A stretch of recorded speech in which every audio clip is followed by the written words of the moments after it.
أعوذ بالله من الشيطان الرجيم. بسم الله الرحمن الرحيم. إذا وقعت الواقعة ليس لوقعتها كاذبة خافضة رافعة إذا رجت الأرض رجا وبست الجبال بسا فكانت هباء منبثا وكنتم أزواجا ثلاثة فأصحاب الميمنة ما أصحاب الميمنة وأصحاب المشأمة ما أصحاب المشأمة والسابقون السابقون أولئك المقربون في جنات النعيم ثلة من الأولين وقليل من الآخرين على سرر موضونة متكئين عليها متقابلين يطوف عليهم ولدان مخلدون بأكواب وأباريق وكأس من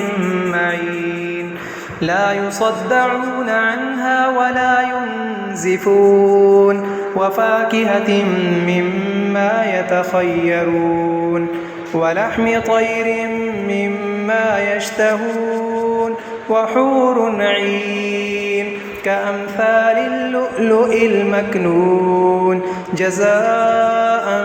بما كانوا يعملون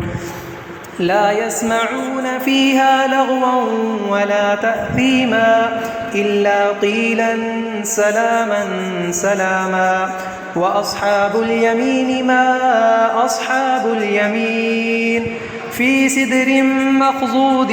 وطلح منضود وظل ممدود وماء مسكوب وفاكهة كثيرة لا مقطوعة ولا ممنوعة وفرش مرفوعة إنا أنشأناهن إنشاء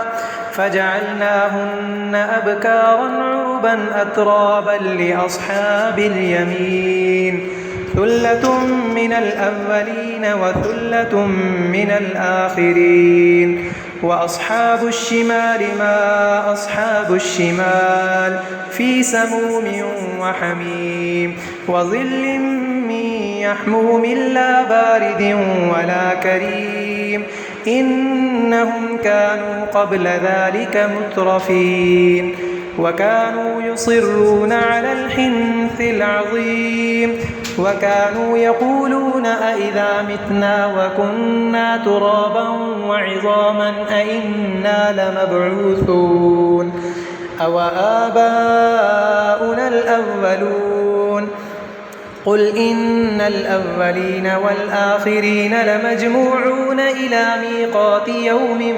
معلوم ثم إنكم أيها الضالون المكذبون لآكلون من شجر من زقوم فمالئون منها البطون فشاربون عليه من الحميم فشاربون شرب الهيم هذا نزلهم يوم الدين نحن خلقناكم فلولا تصدقون أفرأيتم ما تمنون أأنتم تخلقونه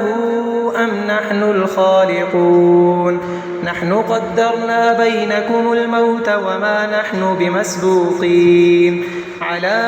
أن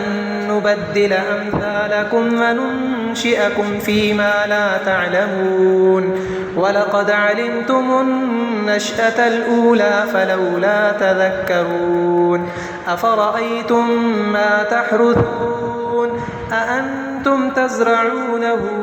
أم نحن الزارعون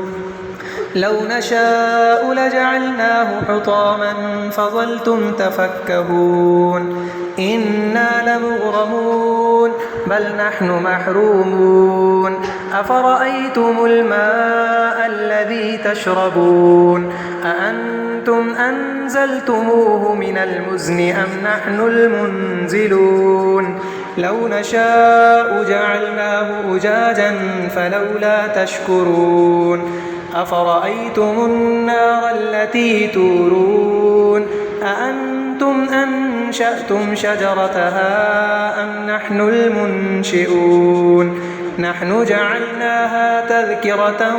ومتاعا للمقوين فسبح باسم ربك العظيم فلا أقسم بمواقع النجوم وإنه لقسم لو تعلمون عظيم إنه لقرآن كريم في كتاب مكنون لا يمسه إلا المطهرون تنزيل من رب العالمين أفبهذا الحديث أنتم مدهنون وتجعلون رزقكم أنكم تكذبون فلولا إذا بلغت الحلقوم وأنتم حينئذ تنظرون ونحن أقرب إليه منكم ولكن لا تبصرون فلولا إن كنتم غير مدينين ترجعونها إن كنتم صادقين فأما إن كان من المقربين فروح وريحان وجنة نعيم وأما إن كان من أصحاب اليمين فسلام لك من أصحاب اليمين وأما إن كان من المكذبين الضالين فنزل من حميم وتصلية جحيم إن هذا لهو حق اليقين فسبح باسم ربك العظيم